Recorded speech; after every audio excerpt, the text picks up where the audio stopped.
ನಮಸ್ಕಾರ. ಇಂದಿನ ಪ್ರಮುಖ ಸುದ್ದಿಗಳಿಗೆ ಸ್ವಾಗತ.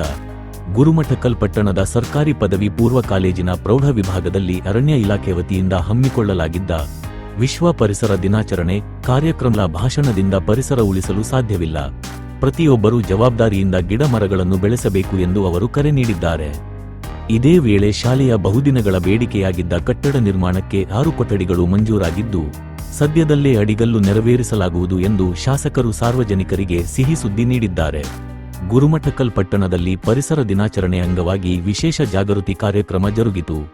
ಕಾರ್ಯಕ್ರಮವನ್ನುದ್ದೇಶಿಸಿ ಮಾತನಾಡಿದ ಶಾಸಕರು, ಪರಿಸರ ಸಂರಕ್ಷಣೆ ಕೇವಲ ಒಂದು ದಿನದ ಆಚರಣೆಯಾಗಬಾರದು, ಸಮಾಜದ ಸಹಕಾರದೊಂದಿಗೆ ಇದು ನಿರಂತರವಾಗಿ ನಡೆಯಬೇಕು ಎಂದರು. ಇನ್ನು ಮಾಜಿ ಶಾಸಕ ಜಿ. ನಾಗನಗೌಡ ಕಂದಕೂರ ಫೌಂಡೇಶನ್ ವತಿಯಿಂದ ಪ್ರತಿ ಮಗುವಿಗೂ ಒಂದು ಸಸಿ ನೀಡಿ ಗಿಡ ಬೆಳೆಸುವ ನಿಟ್ಟಿನಲ್ಲಿ ಅಭಿಯಾನ ಆಯೋಜಿಸುವಂತೆ ಅವರು ಇದೇ ವೇಳೆ ಉತ್ತಮ ಸಲಹೆ ನೀಡಿದರು. ಶಾಲೆಗಳಲ್ಲಿ ಶಿಕ್ಷಕರು ಮಕ್ಕಳಿಗೆ ಪರಿಸರ ಸಂರಕ್ಷಣೆಯ ಕುರಿತು ಮನಮುಟ್ಟುವಂತೆ ಪಾಠ ಮಾಡಬೇಕು. ಪರಿಸರ ಜಾಗೃತಿಯ ಕಾರ್ಯ ಶಾಲೆಗಳಿಂದಲೇ ಆರಂಭವಾಗಬೇಕು ಎಂದು ಶಾಸಕರು ಆಶಯ ವ್ಯಕ್ತಪಡಿಸಿದರು. ಇದೇ ಸಂದರ್ಭದಲ್ಲಿ ಕಾರ್ಯಕ್ರಮದ ಅಧ್ಯಕ್ಷತೆಯನ್ನು ಕ್ಷೇತ್ರ ಶಿಕ್ಷಣಾಧಿಕಾರಿ ವೀರಪ್ಪ ಕನ್ನಳ್ಳಿ ವಹಿಸಿದ್ದರು. ಅರಣ್ಯ ಇಲಾಖೆಯ ಪ್ರಾದೇಶಿಕ ಅಧಿಕಾರಿ ಎ. ಬಿ. ಪಾಟೀಲ್ ಸೇರಿದಂತೆ ತಹಸೀಲ್ದಾರ್ ಚನ್ನಮಲ್ಲಪ್ಪ ಘಂಟಿ, ಅಧಿಕಾರಿಗಳಾದ ಚೇತನ್ ಗಸ್ತಿ, ರಮೇಶ್ ಕಲಕಟ್, ಮಹಮ್ಮದ ಅಸದ್, ರಾಹುಲ್, ಮುಖ್ಯಾಧಿಕಾರಿ ಶರಣಪ್ಪ ಎಂ ಉಪಸ್ಥಿತರಿದ್ದರು. ಮುಖಂಡರುಗಳಾದ ಶರಣು ಆವುಂಟಿ, ಪ್ರಕಾಶ ನೀರೆಟಿ, ಬಸಣ್ಣ ದೇವರಹಳ್ಳಿ, ದೇವಿ ಗವಿನೋಳ ಹಾಗೂ ಪ್ರಾಚಾರ್ಯ ಕೃಷ್ಣ ರೆಡ್ಡಿ ಸೇರಿದಂತೆ ಹಲವು ಗಣ್ಯರು ವೇದಿಕೆಯಲ್ಲಿ ಇದ್ದರು. ಪಾಲನಾ ಪೋಷಣೆಯನ್ನು ನೀವು ಮಾಡ್ತೀರಿ, ಆ ಮಗುವಿಗೆ ಹೇಳಿ ಅಂತಂದ್ರೆ ಒಂದು ಮರ ಬೆಳೆಸ್ತಕ್ಕಂಥ ಕೆಲಸ ಮಾಡ್ತಕ್ಕಂಥದ್ದು ಶಿಕ್ಷಣ ಇಲಾಖೆದವರು ಮಾಡಬೇಕು, ಪರಿಸರ ನಿಮ್ಮ ಫಾರೆಸ್ಟ್ನವರು ಮಾಡಬೇಕು, ನಾವು ಮಾಡ್ತೀವಿ.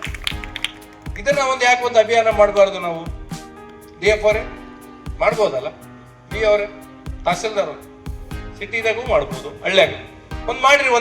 ನಾವೇನು ಯಾವುದೇ ಶಾಲೆಗಳಿಗೆ ಹೋಗಿ ನೀವು ಶಾಲೆ ರಜೆ ಕೊಡಂತ ತಿಳ್ಕೊಂಡು ಹೇಳಲ್ಲ. ಒಂದಿನ ಬೆಳಗ್ಗೆ ಅಂತಂದ್ರೆ ಒಂದು ವಾರದಾಗ ಅಂತಂದ್ರೆ ಒಂದು 5 ದಿನನೋ ಅಥವಾ ಒಂದು 5 ಸ್ಕೂಲ್ ಇಟ್ಕೊಳ್ಳಿ. ನಾನೇ ಬರ್ತೀನಿ ಖುದ್ದು ಆ ಸ್ಕೂಲಿಗೆ, ನಾನೇ ಬರ್ತೀನಿ. ಬೆಳಗ್ಗೆ 8 ಗಂಟೆಗೆ ಹೋಗೋಣ, ಒಂದು 10 ಗಂಟೆ ತನಕ ನಿಮ್ಮ ಕಾರ್ಯ ಮುಗಿಯೋದ್ರೊಳಗೆ ವಾರದಾಗ ಒಂದು ದಿನ ಒಂದು 5 ಸ್ಕೂಲಿಗೆ ಇಟ್ಕೊಳ್ಳೋಣ. ನೀವು ಇಲಾಖೆಯಿಂದ ಏನಪ್ಪಂತಂದ್ರೆ ಸಸಿಗಳನ್ನ ತಗೊಂಬರ್ರಿ. ನಿಮಗೆ ಸಸಿಗಳು ಅಷ್ಟು ಕೊಡಕ್ ಆಗ್ಲಿಲ್ಲ ಅಂತಂದ್ರೆ ಬೇಕಾದ್ರೆ ನಾವು ಫೌಂಡೇಶನ್ ಕಡ್ಲಿಂದ ನಾನು ಖರೀದಿ ಮಾಡಿ ದುಡ್ಡು ಕೊಡ್ತೀನಿ.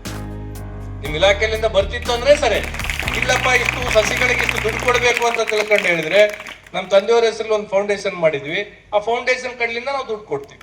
ದುಡ್ಡು ಕೊಟ್ಟೇನಂದ್ರೆ ಮೊದಲು ನೀವು DDPI ನಮ್ಮ ಕ್ಷೇತ್ರದಿಂದ ನಮ್ಮ ಕ್ಷೇತ್ರದಾಗ ಮೊದಲು ಆಗ್ಲಿ DF ಅವ್ರಿಗೆ, ಚೇತನ್ ಅವರು ನೀವು ನಾನು DDP ಅವ್ರಿಗೆ ಫೋನ್ ಮಾಡಿ ಹೇಳ್ತೀನಿ, ಜಿಲ್ಲಾ ಪಂಚಾಯತ್ CO ಅವ್ರಿಗೂ ಫೋನ್ ಮಾಡಿ ಹೇಳ್ತೀನಿ, ಬಿ ಅವ್ರೆ ನಮ್ಮ ಕ್ಷೇತ್ರದಾಗ ಎಷ್ಟು ಜನ ವಿದ್ಯಾರ್ಥಿನಿಯರಿದ್ದಾರೆ ಸರ್ಕಾರಿ ಶಾಲೆದಾಗ, ಅವೆಲ್ಲರೂ ಒಂದು ಲಿಸ್ಟ್ ತರಿಸ್ಕೊಳ್ಳಿ. ಆ ಲಿಸ್ಟ್ ತರಿಸ್ಕೊಂಡು ಅಷ್ಟು ಸಸಿಗಳನ್ನ ರೆಡಿ ಮಾಡ್ರಿ. ಅಷ್ಟು ಸಸಿಗಳು ನಿಮ್ಮ ಇಲಾಖೆಯಲ್ಲಿ ಮಾಡ್ಲಿಲ್ಲ ಅಂತಂದ್ರೆ ದುಡ್ಡು ಕೊಡ್ತೀವಿ. ನಾವೇ ಅಂತಂದ್ರೆ ಮಾಡ್ತಕ್ಕಂಥ ಕೆಲಸ ಮಾಡಿದಾಗ ಪರಿಸರ ಉಳಿಯುತ್ತೆ, ಮುಂದಿನ ಪೀಳಿಗೆ ಉಳಿಯುತ್ತೆ. ನಾವು ಕೇವಲ ಏನಪ್ಪಂತಂದ್ರೆ ಬಂದು ಪರಿಸರ ದಿನಾಚರಣೆಯಿಂದ ಭಾಷಣ ಮಾಡಿ ಹೋದರ್ಲಿಂದ ಏನಂತಂದ್ರೆ ನಮ್ಮ ಪರಿಸರ ಉಳಿಯಲ್ಲ, ನಮ್ಮ ಪೀಳಿಗೆಗೆ ಅದ್ರ ಬಗ್ಗೆ ಜಾಗೃತಿ ಮೂಡಲ್ಲ. ಇವತ್ತು ಅನೇಕ ಜನ ನಾವು ಕೇವಲ ಏನಪ್ಪಂತಂದ್ರೆ ನಾವು ಆಧುನಿಕ ಈಗಾದಾಗ ನಾವು ಬೆಳಿಬೇಕು, ಓದ್ಬೇಕು, ಒಳ್ಳೆ ಮನಿ ಕಟ್ಟಬೇಕಂತೀವಿ. ಆದ್ರೆ ಮನಿ ಒಂದು ನೆಳ್ಬೇಕಂತ ಯಾರಿಗೂ ಅಂದಿಲ್ಲ. ಎಲ್ಲೇ ಯಾರ್ಯಾರು ಗ್ರಾಮೀಣ ಪ್ರದೇಶದಾಗ ಒಂದು ಮನಿ ಕಟ್ತೀರಿ, ಒಂದು ಗಿಡ ಹಾಕಲ್ಲ. ಇರ್ತಕ್ಕಂಥ ಗಿಡ ನೆನಪಂದ್ರೆ ಕಡಿತೀರಿ, ಮನಿ ಕಟ್ಕಂತೀರಿ. ಬಹುತೇಕ ಇಲ್ಲಿ ಇರ್ತಕ್ಕಂಥವ್ರೆಲ್ಲರೂ ನೀವು ನೋಡಿ, ಕೋವಿಡ್ ಅಂತ ಪೀರಿಯಡ್ನಾಗ